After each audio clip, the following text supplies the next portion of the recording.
Welcome to Cultural Connections Lab. I'm your host, Dr. Kelly Forbes. We are here to talk with educational professionals around the world to impact and influence the education system as we focus on cultural connections and the education of multilingual, diverse students. We're excited to have you join us today, and we sincerely hope that you enjoy the show.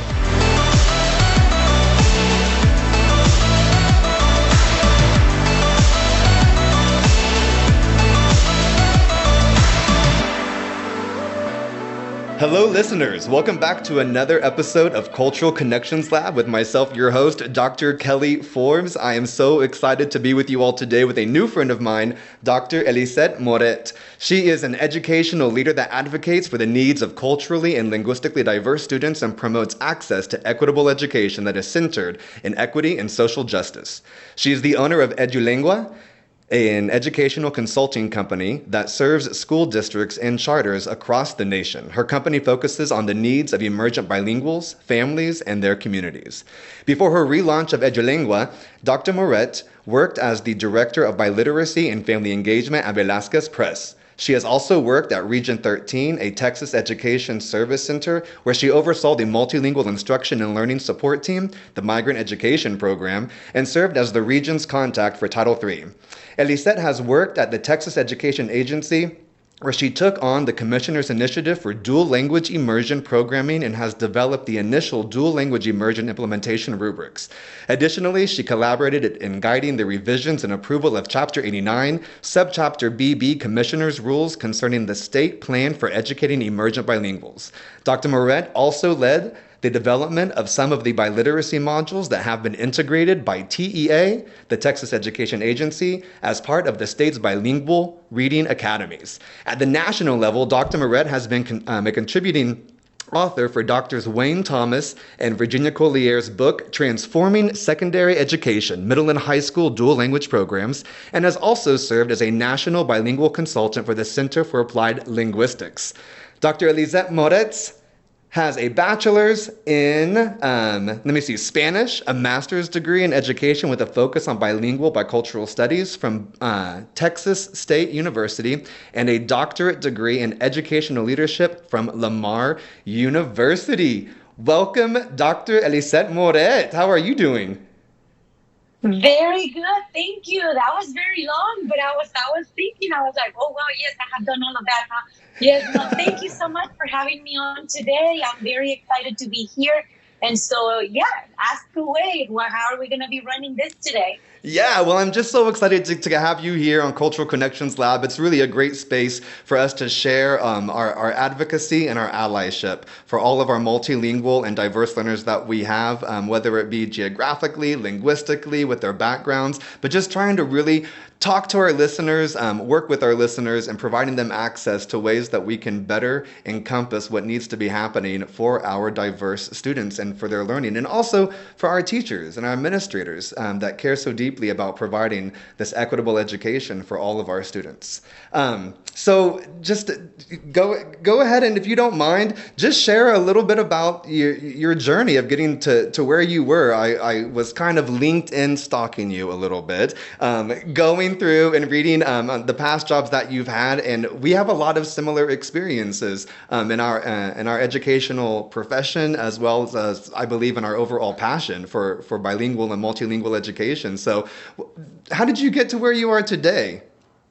Well, I mean, yes, so stalking me in LinkedIn, I think we all do that in trying to find, other people that we can collaborate with.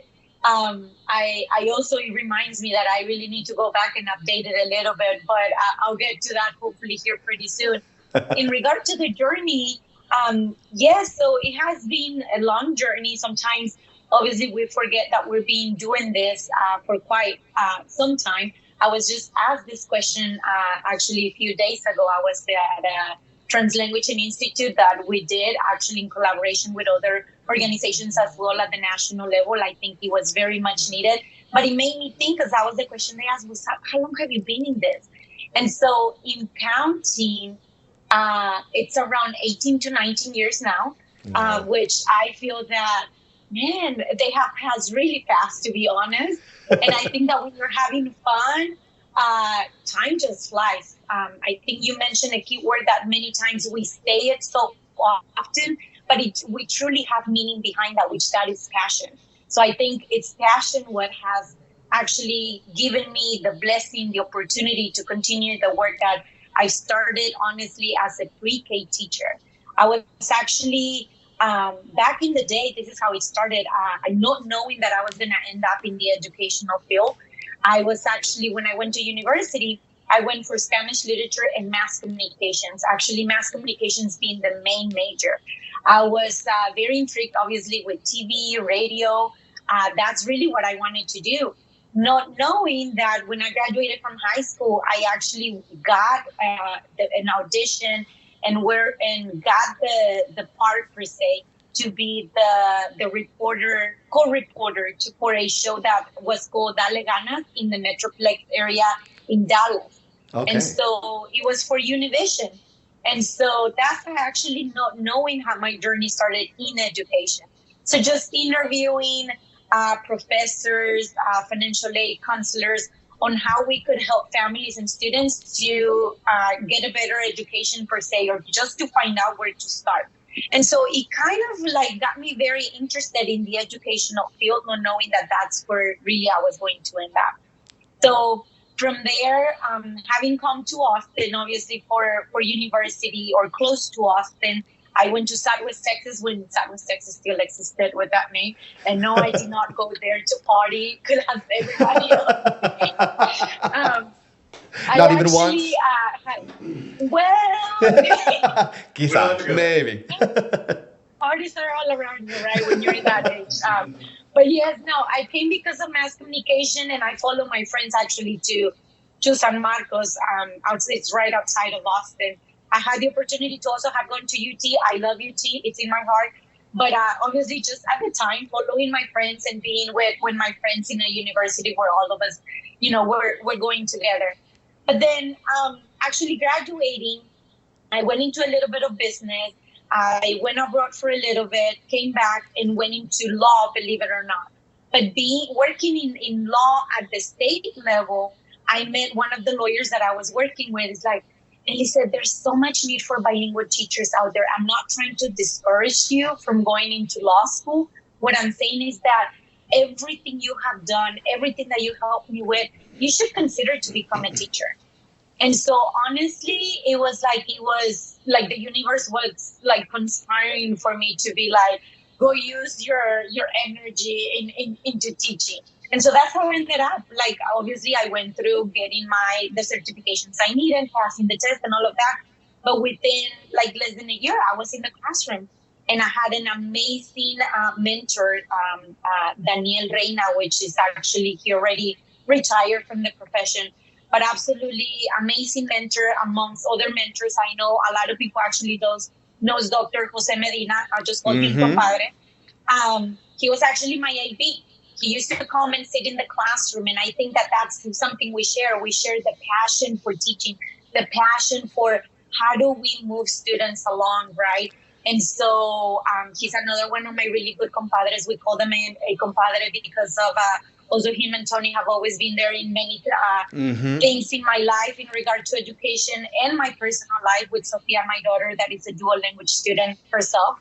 And so I just continued from there. I became a bilingual teacher. At the time, I say bilingual because it was a transitional program. Pre-K through fifth grade in different positions.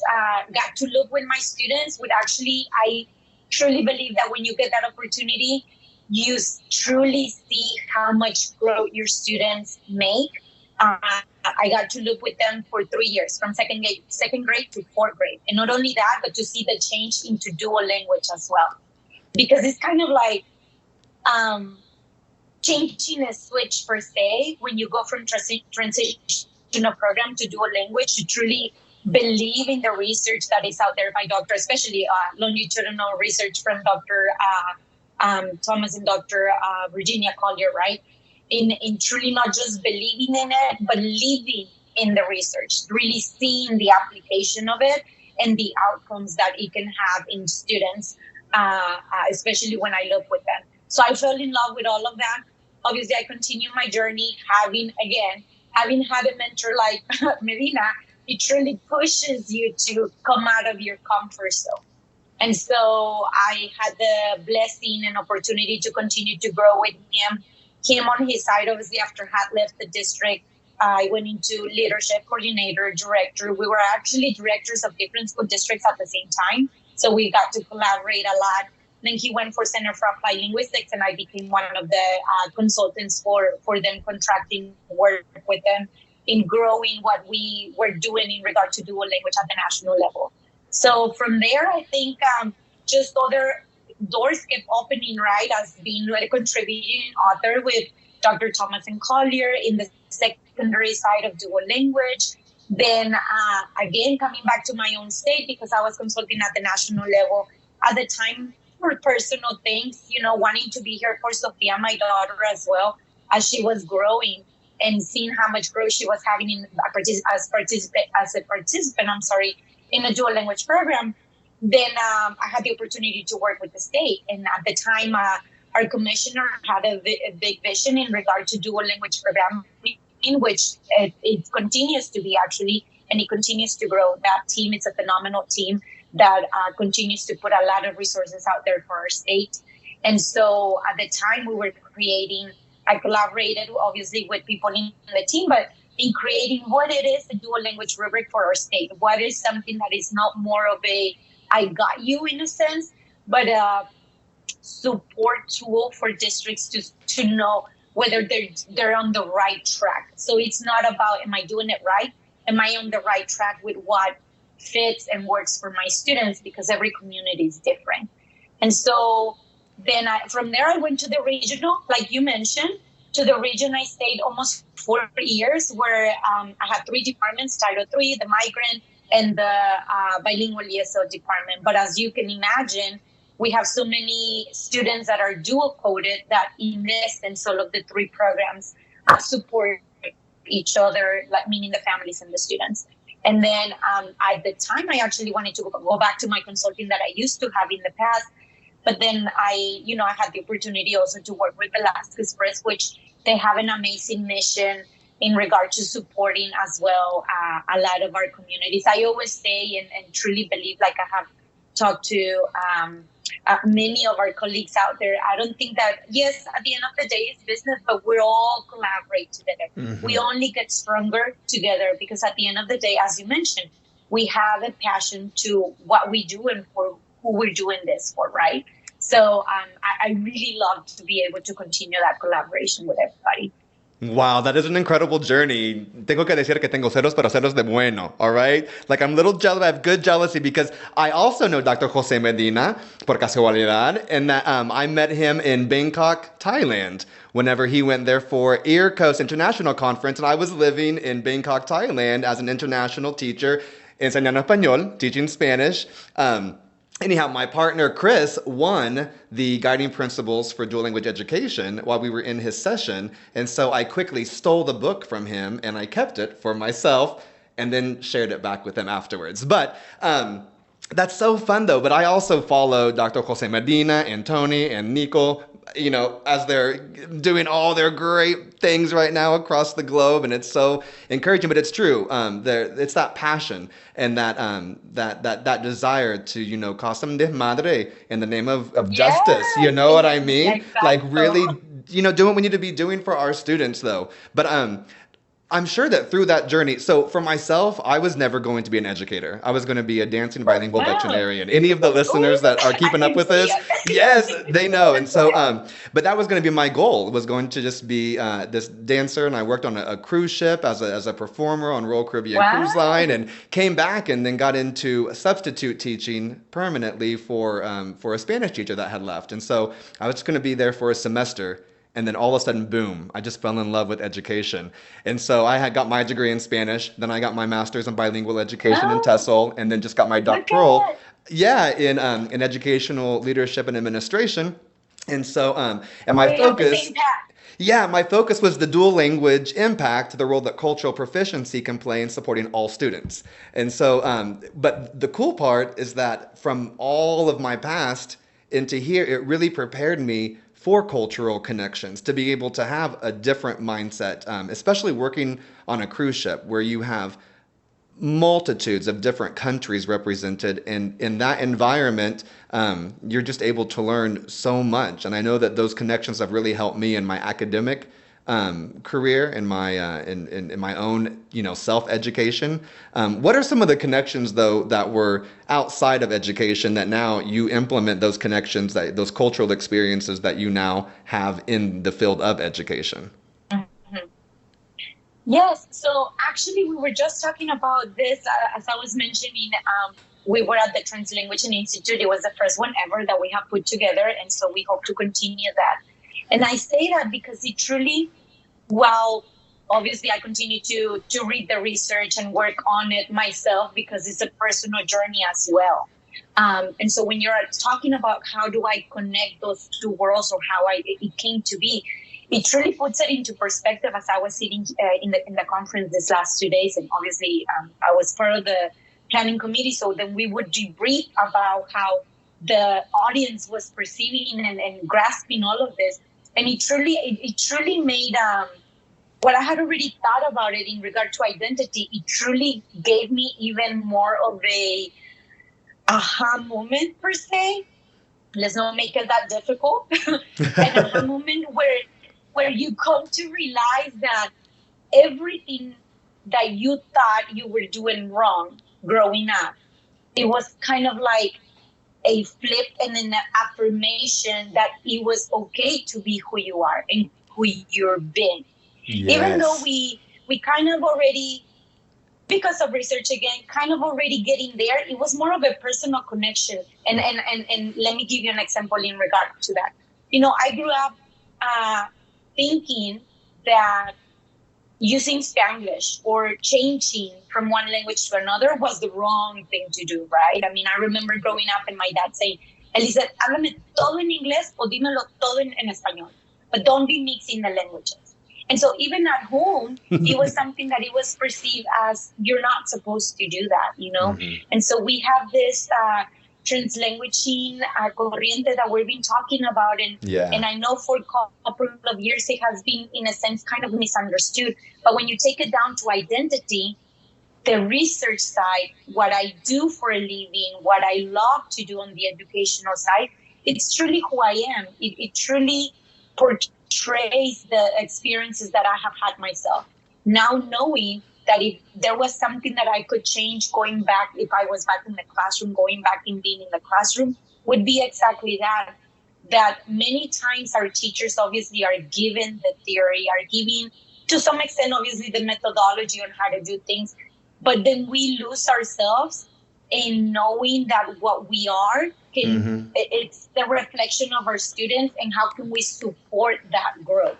And so for me, sitting there, I was like, this would have helped me so much back in the day, instead of separating the languages, because that's all we knew, right? It's like, Right. okay, niños is gonna be 20 minutes of matemáticas en español. And it's like, and if they said an English word, it was like, oh, or like for them to look at my collar or the hat or whatever I was using at the time, in order to kind of let them know that it was either English or Spanish time. When in essence, they could have used, like now we know, their linguistic repertoire to be Exactly. able to continue to learn, to be able to know that we could have differentiated that they were able to use language as part of their general linguistic aspect of things, if that's what the task was inviting them to do, right? And continue to learn, instead of putting that kind of barrier due to language. And I feel that that's exactly what happened to me.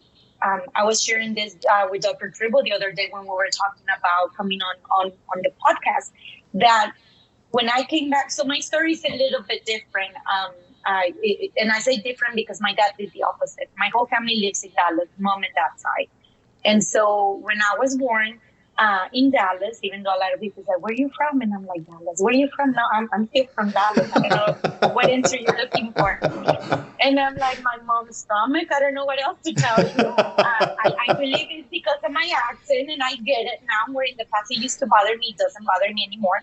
We all have accents. But Yes. it's because my dad did the opposite. He actually said one day, and I remember very clearly, he said he got home in Dallas and asked my mom to pack the Monte Carlo. We had a Aquash Monte Carlo at the time.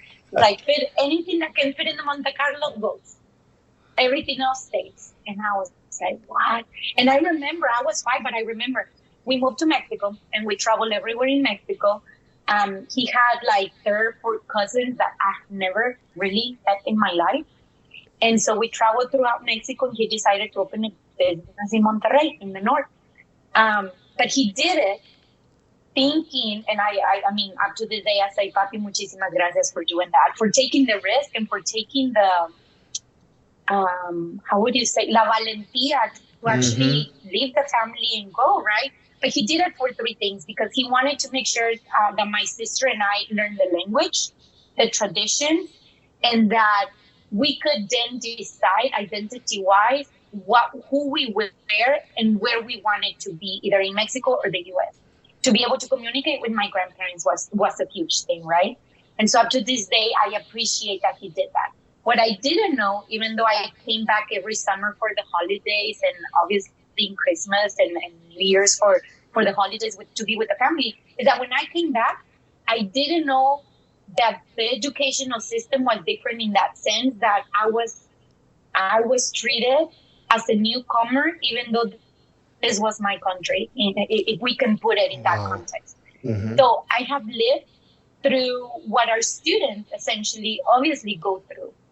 Um, I had obviously the opportunity at some point in life to go to private school in Mexico. And so in Mexico, the educational system is different.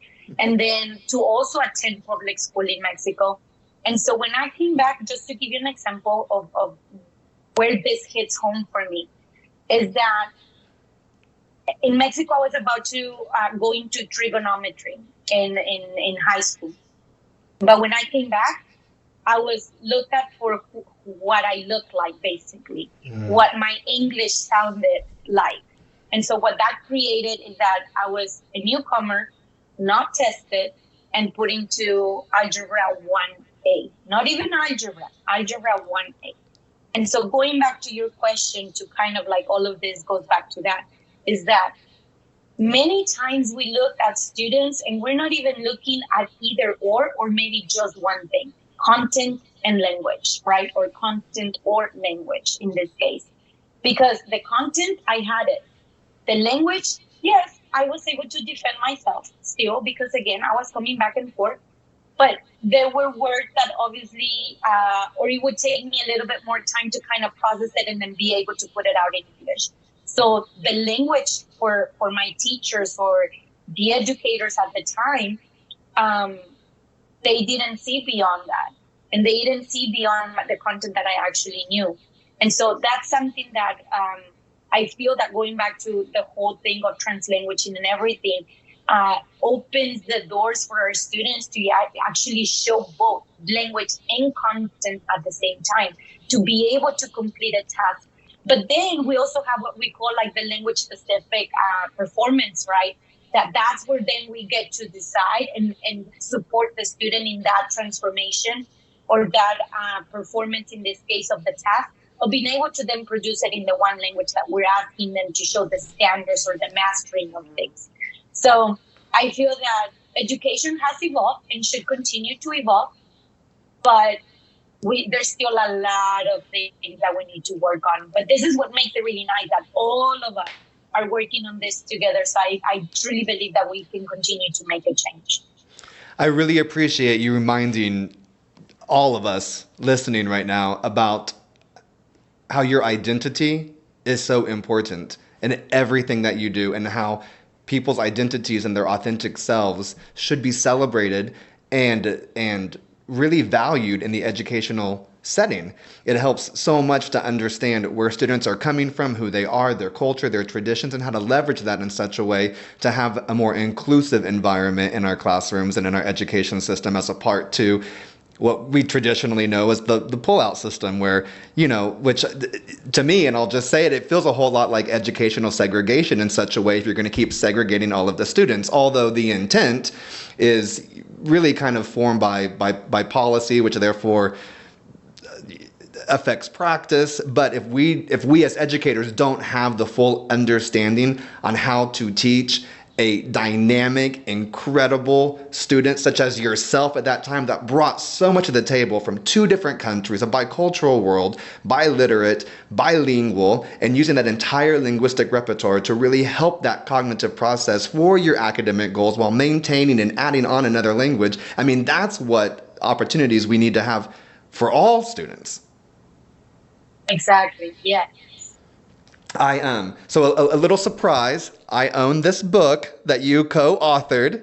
I am big fans of Doctors Thomas and Collier, of course, and so I took the opportunity this morning to make sure. Now I've been reading their books, and I haven't gotten to this book yet, but I have read chapter 14. Secondary Dual Language Graduates Speak Up, Experiences, Impact, and Advice.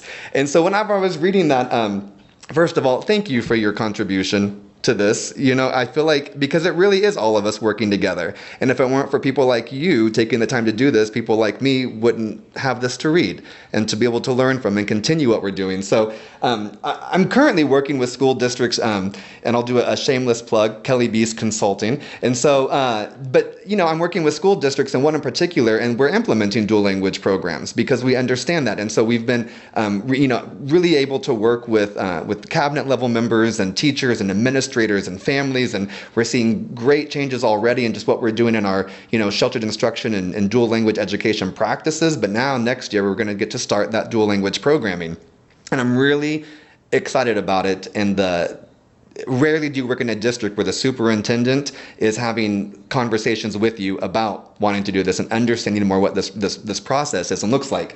But one thing I wanted to speak to that I was reading, and that I think that we're talking about right now, though, that identity part is so crucial.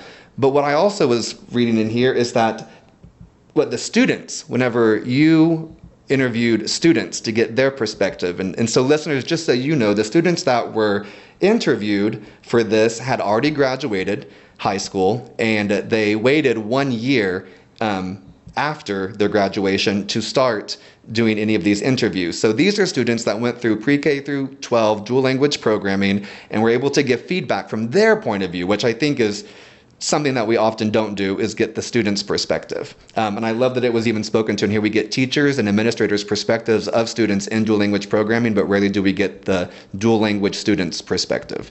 But one of their perspectives, though, is that they felt like a family, and there was also belonging, a sense of belonging. Can you speak to that and share with our listeners why that is so important, especially in a dual language program? Absolutely. Yeah. So it has been a few years since we wrote that chapter. Actually, that chapter, we wrote it together. She's actually my comadre in life as well. Also a product of what we call Medina, Medina Tovar. She's a candidate right now, a PhD candidate here at the University of Austin. And so both of us took on this task, and we had so much fun as well when we were doing this. And you are correct, the side of belonging is that part of identity, right? Not only the identity, but where you feel you belong. And so one of the things that I remember in talking to the group of students, and the idea was exactly about that. Like, we have the research, where are the educators implementing it? But how do our fields feel? How do they feel? How do they transition actually from belonging to this big old family that they have the opportunity to belong to for many years? Because as you can imagine, there may be 1 or 2 classes per grade level as they matriculate it through the system. So they really, when they say family, if they stayed in the program, they really became family with their teachers and the families and the students that they were part of this group, right? And so the transition to come out of that and going into the real world, where you actually have to now have new friendships per se, it's a different setting for them. But I feel that one of the things that I love about the program itself is that at the very beginning, maybe students don't get to realize, because I remember asking my students when they were in second, third, fourth grade, and we have do the looping, right? they were desperate to meet new students. Anytime somebody walked into the classroom, I mean, they were all over and over the new student, and he's like, "You're gonna scare her or him, you need to chill a little bit." But no, I mean, it goes back to that actually right away, then the new student felt like they were part of the new family, right? They were welcome as well. But in going deeper to that, I feel that many times we talk about we have to make sure that students attain a certain level of content, and they can show that through the different standardized tests that we have in different states, right? That's the accountability system. But I truly believe that in order for students to be successful, to show results like that, you're never going to get to that unless you get to the heart of the student. And so in as part of belonging, that's exactly what that means. Do you have that relationship with the student? Do you know where the student comes from?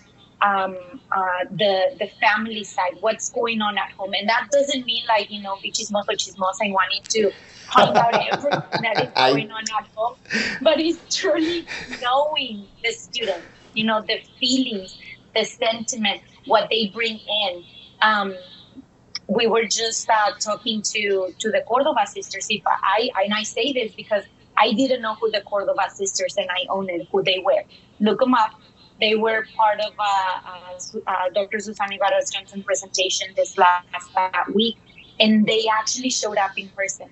I was amazed to their story, and one of the things that they mentioned when they rioted and created all this movement, it was in regard to knowing your student, the heart. Where is your heart? How do you make a student feel welcome and that they belong in the classroom setting? Because at the end of the day, many of our students actually will find that the classroom is the home for them. That's where they feel safe. And that is not every student, but we have some students like that. Mm-hmm. So they must feel that, and I'll give you an example also with my daughter. My daughter would tell you like, Mommy, when she changed schools, she had to change schools in order to attend a secondary school that actually provided a dual language program in order to continue her matriculation through the program. But one thing that she said, she's like, I'm going to miss my comadres. And she was only in 5th grade. I mean, and she's already saying, I'm going to miss my comadres. And I'm like, well, what are you going to miss? Well, like we would have chisme time every morning, and then during recess, we would talk about what we liked and didn't like about the lesson. But then, because they were in a safe environment where they can voice how they were learning as well. I mean, I'm telling you, like. They feel very comfortable talking to their teachers and saying, you know what, I don't feel like I'm learning today. What else can we do today? Or how can we make it fun? And the teachers were open to that. So we go back to how do I belong? It's not just the belonging of the sentiment per se, but the belonging in being able to say, I don't think I'm learning and I'm owning it, right? How can you make me feel like this matters for me?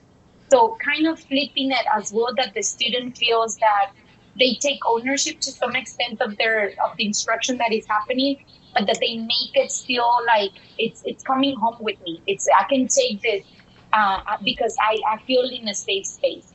So and I say that because also my daughter is an introverted. She doesn't like for me to say this, so hopefully she doesn't hear this part. But it's somebody like her, and I have had students like that they need to feel that they belong, that they need to feel they're included, that they feel that they're in a safe space where they can actually speak up. And that's when you hear them speak up, you know that they feel comfortable and they know they belong. So as part of the program, I feel that especially now going back to the students that we interview, that was something that got our attention right away when Iran and I were doing these interviews, that they felt, one, that they had a family having participated in the program, that they could always go back to that family, that they keep in touch to every student that it was part of their family, because they still belong. And that's what they said, we would always belong to this dual language program family, always. Like that's not going to change. And I think it's true because research would also tell you that part of your identity makes you who you were in your, especially the years in elementary, right? That's who's part of you. That's what you're going to remember. And that's what's going to either make the person that you become on your professional side as well. So if they have good experiences, then that means that they're going to be able to take that and apply that wherever they go. I think that's so true, and it's so important. Is that, to not forget that we're teaching little humans. We're working with humans that have many things going on in their lives, but really it's that relationship that we have with our students and getting to know their hearts. I don't know about you and in your experiences, but in my professional development, I feel like teachers are always very passionate and have a heart, right, of service and wanting to help and make this education program, whether it be a monolingual or a dual language or just whatever in the field of education. But teachers have such good hearts. But there's something different and there's something special that I have to say I've been fortunate to experience when I specifically work with dual language education teachers. And I feel like from my experience, we always start everything that whenever I first start working with any teachers, I like to start with the question of your why.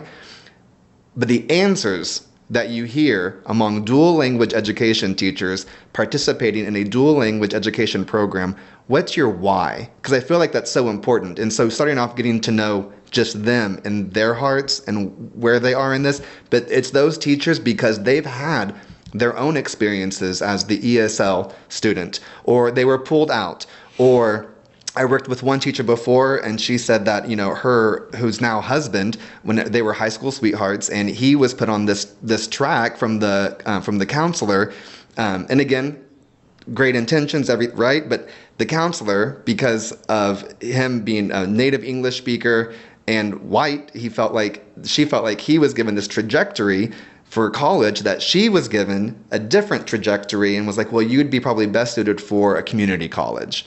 And so took her into different classes, and so she had this whole different why of why she was wanting to come and to really elevate the educational experience and, to help elevate the voices of our students and getting to know them and their hearts and their homes and their cultures and where they live and bringing that into the education setting so they could be on whatever track they wanted to be on, but not kind of stereotyped into a different track. But those dual language education teachers truly have a whole different connection based on all of their experiences, and they get to therefore really relate more to those multilingual and our diverse student body. Do you have experiences, which I know that you mentioned some of them before, but do you have experiences that you definitely say, like, I remember in school I felt this way, and I try to apply that now through a cultural lens in our profession today? What are some of those instances?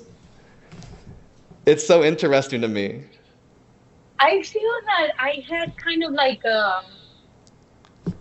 one extreme to another extreme experience, if we can say that. And I'll tell you why. Because when I came back during high school already. And so when I came back, I went to I'm not going to say the name, Yeah. but let's just say in the Dallas ISD area. And I went to a school that was very low socioeconomically, disadvantaged, right? Where obviously my parents didn't know at the time, like, how to search for schools, like where would it be the best place where to go live because of schools, right? And so it was just the high school that happened to be there. And I remember it was very traumatizing to me that when I came back and started going to school, there were detectors like that you for passing through there. You had to metal get your detectors. Away, metal detectors. Yes. And so to me, I was like, what's going on? And this is the high school that I was telling you, like I was placed in Algebra 1A. And so I guess up to this day, I always say, yes, I'm very traumatized by my experience when I first came back to the States because right. I had always been, and you can ask my mom and dad, obviously all my siblings were all very different. I also have a brother that we call it El Pilon. He was something that happened while we lived in Monterrey.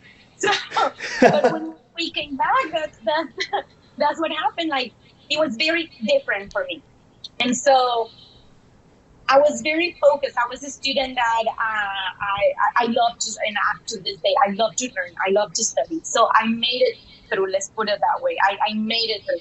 But I was very upset with myself because I felt that I had been able to achieve academically in, being in Mexico, and then I came back and felt honestly stupid. Now I know that the system was not ready for me. And I feel that, our systems, our educational systems sometimes are not ready truly for our students. And I don't think that that's so much a problem or an issue with the teachers, is that we need to continue to provide that service, that PD that is needed for our teachers, for our administrators to truly understand that cultural side of things, that going back to the heart, right, that cultural side of things. And then how do we adapt that so that we can integrate the two together, the academic side, the cultural side, the social side of our students, in order to provide a better education. So from there, in that high school, only lasted a year. Not only it was traumatizing, everything that was going on, there were a lot of gangs, a lot of things that were not or are not good at you would say, a day-to-day for a student, right, in order to thrive academically. I feel that in a situation like that, you kind of want to be alive every day and don't focus on the academic, but focus more on the social side of things, because that's what you're being given. And so then I transferred to a different high school a year later. And even then, my parents didn't understand the educational system when I transferred, and that was in Garland ISD. I won't mention the high school again, but it was in Garland. Or right before I transferred. So this is the reason why I had to transfer, because I wanted to go into a magnet high school. I did my own research, and I told my dad, okay, sign this form, and sign this form, where you're going to take me to this other high school that has a magnet program. This is what I want to do. And I remember sitting there, and the AP told me I could not be let in because I didn't have enough proficiency in English, even though I had the content again. So that's when my dad said, you know what, I need to look for a better place for my daughter. So that's when we moved to Garland. And so we moved to Garland, and still the school didn't truly understand the whole spectrum of what a newcomer is and the issues or the needs that we may have.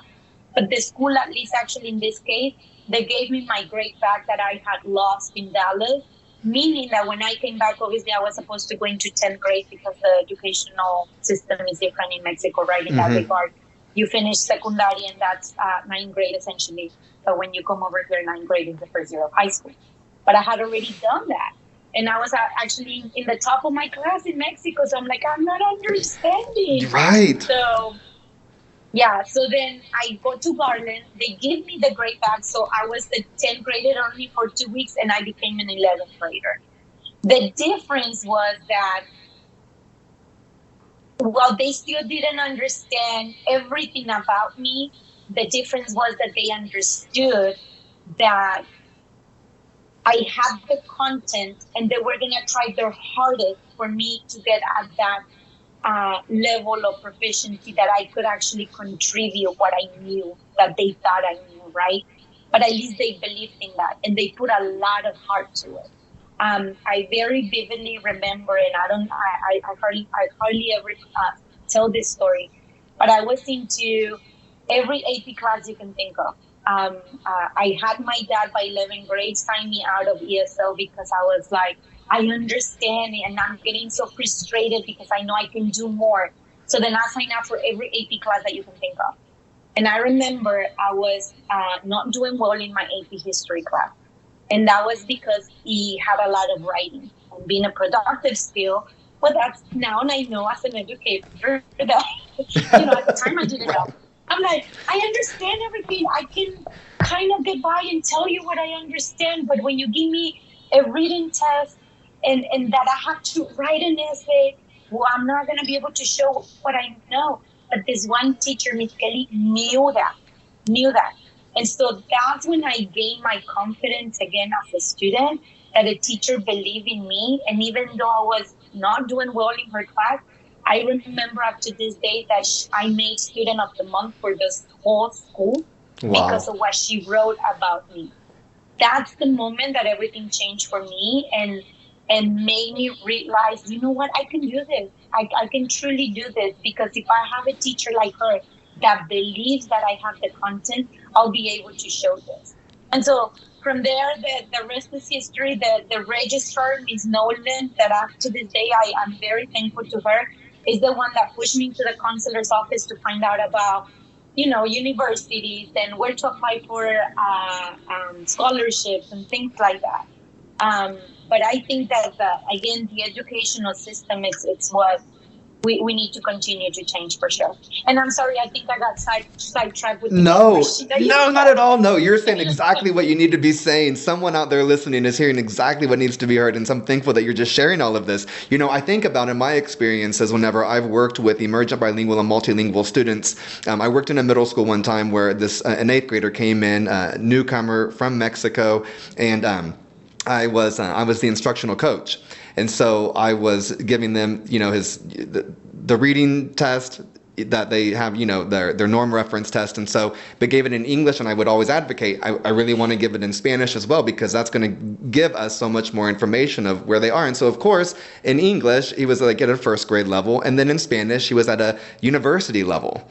And but because of the system, and there was so much, and I get pretty loud sometimes, and I like to advocate and try to be an ally, and I want the same for myself as well. But they put him in this Title I class, and I kept saying, Title I reading is a different thing than language development would be. But then we're not taking into account that they know the content, probably knows the content as well as the teacher knows the content, but we can't keep on separating them. And so what would your advice be, though, from your experience, knowing that there are experiences like mine, whenever we have to recognize, and so even in my research, and I'm doing a lot of research through doctors Dolores and Randall Lindsay on cultural proficiency, and I just love all of their research. But somewhere in the mission and the vision statement, it does say that all students can learn.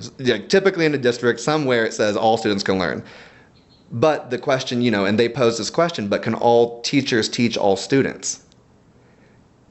And that's so profound. And I believe that yes, potentially, but I think it comes back to this understanding our students, their hearts, their identity, and going in deeper and recognizing that you already knew trigonometry. You already knew not just history, but history of two different countries. It was just the output potentially. But what advice, though, for the example of the student that I talked about, your past, for administrators and for teachers to advocate for themselves on behalf of this? Like, if I'm a teacher right now and I'm thinking, you know what, I have that student, I've been in that situation, and I didn't realize I was being destructive. I thought I was being very culturally proficient and responsive.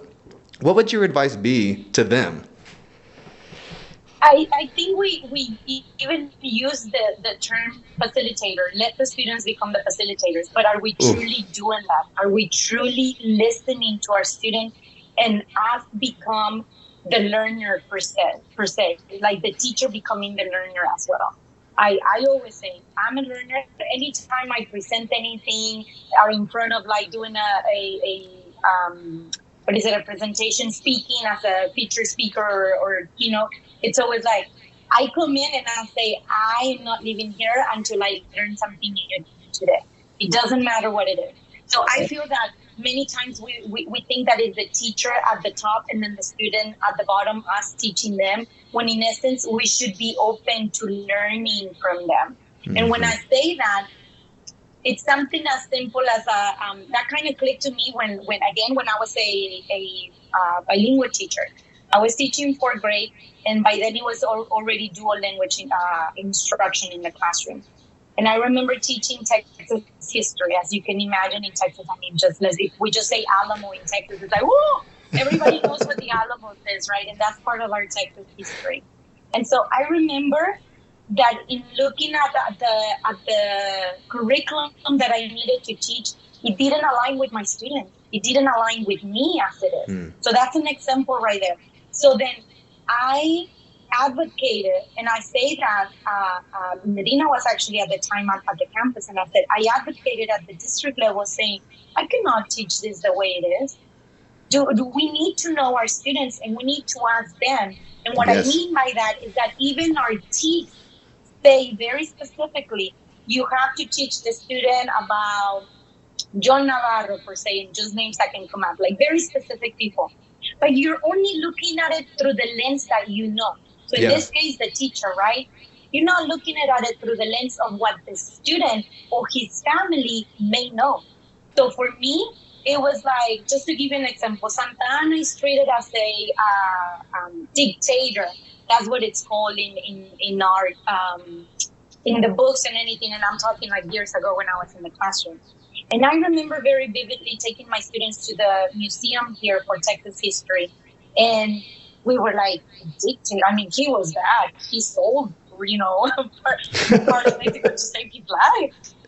But like, again, looking at it through different perspectives, when in essence, if my class, my bilingual class had been sitting in a monolingual class per se, for a lack of a better name right now, they would be so lost. They would be so lost because then now you're basically telling them that anything they had heard from their families and anybody that was on that side is a traitor. When in essence it's not. It's truly all about perspective, right? The way that you learned it. Through which lens are you learning it? How not making a lesson where you as a teacher going to learn like, so tell me about why John Navarro is not a traitor or a traitor in your parents' eyes. I mean, if you talk to my grandpa it's one of those, like, I'm blessed to have my grandpa. He's 101. Oh, wow. My grandparents are 90. Yes. Yes. Oh, see? We have a lot of things in common. I know. And you sit down with him, and he'll be one of the ones that tells you history like nobody else. I mean, he's from the times of like, where he would steal very vivid stories of the Revolucion and like how things happened. And he would tell you, no, the border crossed us, and not in a bad way, but listening to the story of like what history has become, looking at it through the different eyes, right? So that's what I always tell teachers, that do not wait for your administrators to be the advocates and the saviors. Just because they have the label of principal, director, you are the ones that get to be with the students every day. You are their advocate. Yes. You are the one that needs to speak up for them. We're in this because we love what we do. I mean, like my compadre Medina has said it, and I say it too. If we don't have the passion, and it's okay to lose the passion, go look for another job, because we need people that have the heart to be in the classroom with our students. So I truly invite not only the administrators, but the teachers to be that advocate, to be open to learn from their own students, to have those honest conversations with their students. Like I was mentioning, my daughter could tell their teacher, you know what, I'm not learning. If I'm not getting it, what can we do? What else can we do? So when a student tells you that, they feel very confident that they can go up to the teacher to let them know that they're not learning, but they're not telling you they don't want to learn. They're telling you, how else can I learn this? Exactly. So now you have actually created a stronger relationship where you have actually met that goal. You already have them right there. They want to learn, but they're now telling you that's not the way that they can learn. How else can we do it? Student voice. Listen to them. Absolutely. Yes, student voice is so important, and it's really important to remind ourselves that we're not doing whatever we do in the education system, but dual language education, for example, it's not for anyone, it's with a community. hearing from the community, working hand in hand, and really taking time to sit back and listen, because the students know so much. We can learn so much. I remember telling my very first year of teaching, I taught newcomer students, 6th through 8th grade, all in the same class, self-contained, all subjects. I was brand new. Oh my. Go. And I thought, what is going on? Right. But I would tell the principals sometimes, I would say, hey, if you come down to my classroom ever, and if you don't see me teaching, I'm probably not necessarily teaching, but I'm listening and learning from the students. And so once a week, we would have just a committed time to just sit in a circle, and then they would just teach me. They would just talk with me. But the cool part is that I learned better how to be a teacher. I learned better how to connect with my students. I learned so much from them. They learned a whole lot about me on just like a personal level. It got to be where we would even play tricks on each other in the classroom because we were like a family. Also, I mean, it was our own belonging. But hearing and learning from those students just really impacted my life, and it changed my whole trajectory in the field of education, but also how I perceive helping all of our students.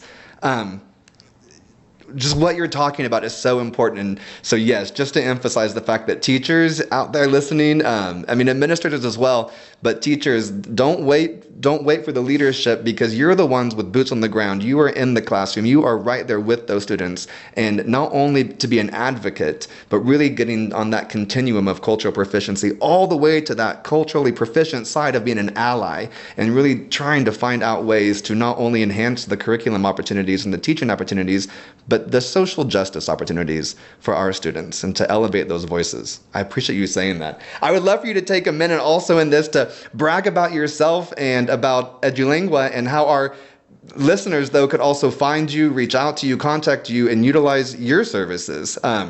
Because I mean, I'm just so happy that I am able to meet you and have a new friend in this education world. But tell us more about Edu Lengua and what our listeners can expect if they were to reach out and get to maybe use you and your services. Thank you. Well, as you mentioned at the very beginning, I'm relaunching it. It's a consulting company that I used to have a few years back, and then obviously that's when I went to the States and the regional level, and so I kind of left it alone. And so now I'm going back to this. I'm super excited about it, to be honest, in being able to support districts. So I don't have the website yet, but it's coming. It's being worked on. But you can find me, either send me an email at edulengua.info@gmail.com, or you can just use my personal email, which is Elizet, Elizet, Marti, Martiz, @gmail.com. It's all together, not periods, not nada. So you can find me there. There is a Facebook page, but it needs to be updated. But you can find me also on Facebook, and I think the Instagram page may be already connected to it. I'm working on all those details. It's kind of like I'm already kind of working on some project, and it's like, well, okay, when I have a little bit of time, then I get back to that. But in regards, I'm in the same way. I get it. Yes. And so just to tell you a little bit about what I'm working on, and what you can expect if you were to need support services. Obviously, my experience is more on the biliteracy side of things, dual language programming, from conducting dual language program evaluation, as they're actually very much needed in our state. And when I say that, obviously these are based more than anything in regard to the rubrics that we already have by the state, but then kind of look for areas of growth in which we can make the program stronger for the benefit of the families and the students. I do, obviously, having worked at TEA and have had worked with amazing people, especially Carlene Thomas, having been in that world. We used to share an office. This is what I was telling Dr. Krubo the other day. We used to share an office. So we used to talk a lot about different ideas. But we, again, in the world of emergent bilinguals, it's through that vein, the type of work that I do. But bilingual services for me, whether you have a dual language program already in implementation, thinking about getting it off the ground, or if you have a bilingual transitional program, those would be the areas for me that I feel very passionate about it, that I know I can support. My type of support is not, this is what you need to do. I like the collaboration in getting to know the district, the families, if the work is with the families, and finding ways on how we can always make it stronger, because I truly believe that there are different things that are maybe needed by a district. The district is already doing something right. We have to look for those things that are being done right and Yeah. how we can actually make them better to make them stronger. Because we all talk about, we're all in this for the same reason, to make sure that our students get the best benefit out of school, right? So, and that's for all students. And so when we say all students, that means that it's not just our bilingual, emergent bilingual students that are learning academic language. Every student that walks through your door, it's an academic language learner, no matter what. And that's why I Yes. always say all. All means academic language learners, and that's everyone. So, yeah, just finding ways on how to support either administrators, teachers, doing coaching as well, or just collaborating on something that the district would like to see implemented. As you mentioned, I had the opportunity to lead the bilingual reading academies. So some of those modules, I oversaw the work with the reading academy. What I like to say is that a lot of the things that we produce in my consulting is that I always like to see the application side of things. So it's not just here's the research and here's the methodology on how to do it, but how do we apply it? How does that look in the classroom? So that would be one of the main things that obviously I will be focusing on. You know, that third pillar of dual language education, socio-cultural competence, is so incredibly important. And again, in that chapter, in the Thomas and Collier book of Transforming Secondary Education, Middle and High School Dual Language Programs, it also talks about that there was definitely, it was found that there was a need for more culture to kind of be represented and embedded, kind of apart from what we would probably typically call service culture, having like festivals and carnivals, or a dance team, or a language club. How do we implement culture on a deeper level to really fulfill that third pillar of sociocultural competence? How would you See, I'm glad what you are your thoughts asked on that, that? because I think there's, It's yes, like the most important part. there's, yes, and I feel, so another part of my work is actually family engagement. How do we take families from involvement all the way to become advocates themselves? Yes, And yes, so yes. that pillar that you're talking about, in essence, is how do we integrate families through the dual Ah, language program? eso. That's Because it. in integrating them and them, we're not just train them right on the needs that they have. Once they're trained, how do they turn it around? So I always say and give that example of uh, uh, taking the family through involvement, which is just a one-way communication. You're inviting them to the classroom, or you're letting them know there's an event coming up. That's just involvement. Then engagement, okay, they're coming in now. There's a two-way communication. How do you feel about doing X, Y, or Z? Um, how can you help in the classroom? Then that's engagement. Or ask, providing them information, let's say about the right or what the program is. That's engagement. But then when you empower them, Yes. that's when you're ready. They're coming into your classroom. They're doing the lesson, well, not the lesson, but like providing they're sharing their information. They're sharing the information with other parents. That social cultural aspect of things is not just that, oh, I have a very good library in my classroom that the students can read about other countries, or, existe el tooth fairy, existe el ratón Pérez.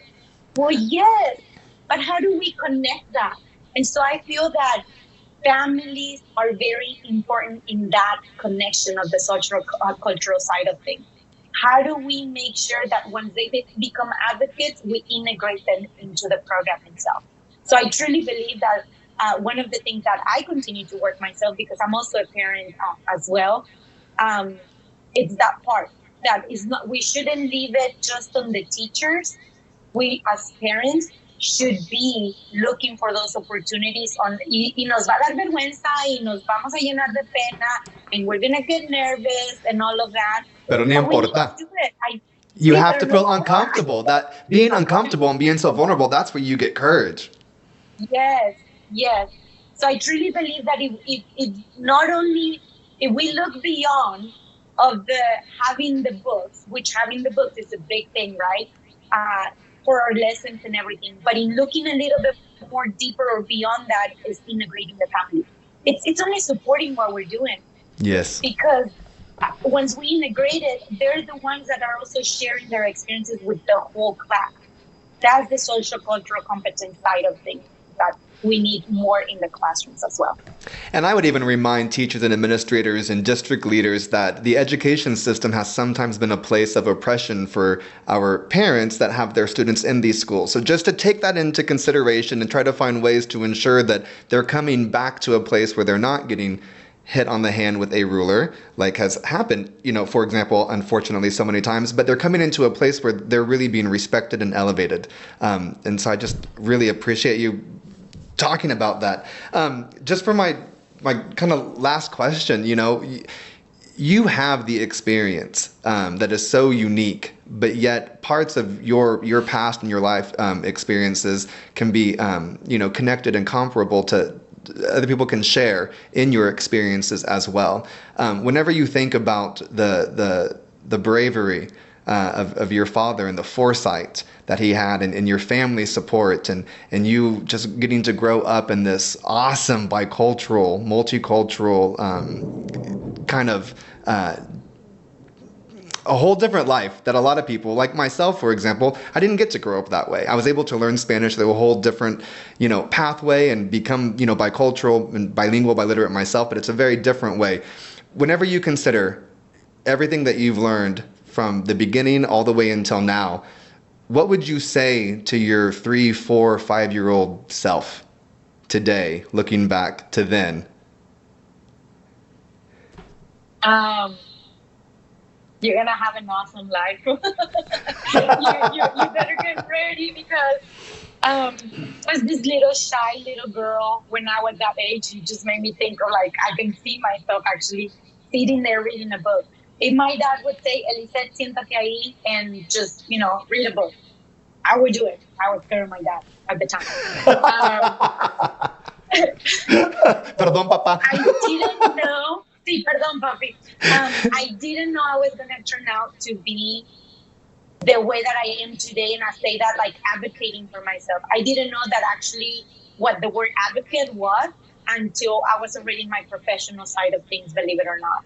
And I'm very vulnerable and I'm very open about that. There's many things that I didn't understand when I came back to the States, even when I became a teacher. And now I'm realizing that, yes, Elizet, that little Elizet of a 3, 4, 5-year-old, I would get ready for the adventure because you're going to learn to be a self-advocate at first, but then you're going to put it out there and continue to be for many other students out there that not necessarily have to go through the same experiences that I have gone through, because obviously that's what I don't want them to have, but to embrace who they are and don't feel ashamed of them being able to speak 2 languages, even if lo hablan, because I think copocha, even si lo hablan mucho per se, how people say, that's part of who we are. Right. That's who it makes us. So if I could go back and tell that little Elizet, like, que te importe madres, por así decirlo, causando desmadre, right? Yes. Because it's only going to help you to be, even in your professional career, it's only going to help you to be who you are, to continue the advocacy for many families and emergent bilingual students.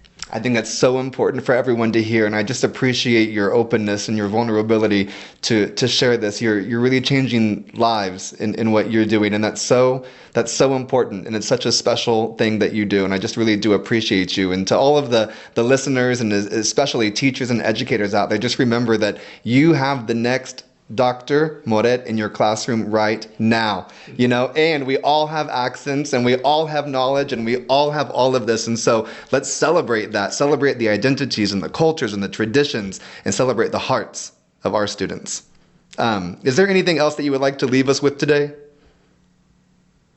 No, I just invite teachers to go back and reflect about their own identity and know that the way that you grew up, it's completely okay. If you became a bilingual teacher, like you have mentioned in your later time, you're the coolest person, because now you have one identity that has the best of 2 worlds that have become in one.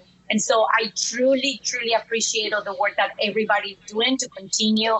I don't want to call it the fight, but continue this passion in this trajectory that we're all are, that we are here to support everybody and collaborate with each other. And let's continue to work together for the best of what we can bring out of our students. Absolutely. Ándale, we're just exposing the greatness, right? That's all we're doing. Oh my gosh. Doctora Elizet Moret, sinceramente, muchas gracias por todo que ha compartido con nosotros. Thank you so much for everything that you shared with us today. And I just sincerely wish you the best. Thank you so much to EduSkills for the sponsorship for this podcast, and to our producer, Mike Overholt, who's in here with me, making sure that we all sound good. And I just hope that you all got to make some good cultural connections today. So with that, again, muchísimas gracias por todo. I wish you all the best, bendiciones, and I hope to connect with all of you soon. Thank you to my new friend, Dr. Moret. Gracias. Muchas gracias.